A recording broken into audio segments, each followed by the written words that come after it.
రెండో విడత గ్రామ పంచాయతీ ఎన్నికల నామినేషన్ల పర్వం ముగిసింది. కొత్తగూడెం జిల్లా చండ్రుగొండ, అనపరెడ్డిపల్లి మండలాల్లో అర్ధరాత్రి వరకు గ్రామ పంచాయతీ ఎన్నికలకు నామినేషన్లు దాఖలయ్యాయి. చండ్రుగొండ మండలంలో 14 గ్రామ పంచాయతీల్లో 74 నామినేషన్లు దాఖలయ్యాయి. 134 వార్డులకు 388 నామినేషన్లు దాఖలయ్యాయి.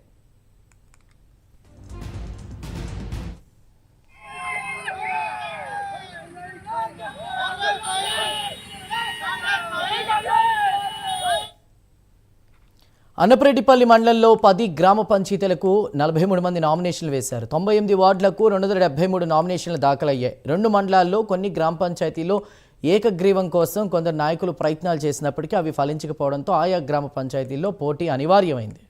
అయితే అనపరెడ్డిపల్లి మండలంలోని రాజాపురం పంచాయతీలో కాంగ్రెస్ పార్టీలో వర్గ విభేదాలు బహిర్గతమయ్యాయి. ఆ పార్టీ గ్రామ అధ్యక్షుడిని సంప్రదించకుండానే కొందరు నాయకులు బీఆర్ఎస్తో మంతనాలు జరిపి ఏకగ్రీవం కోసం ప్రయత్నాలు చేశారు. ఆగ్రహించిన కాంగ్రెస్ పార్టీ గ్రామ అధ్యక్షుడు తన వర్గం మనుషులతో నామినేషన్లు దాఖలు చేయించగా అందుకు బీజేపీ, జనసేన, టీడీపీ, ప్రజా సంఘాల నేతలు మద్దతు ప్రకటించారు.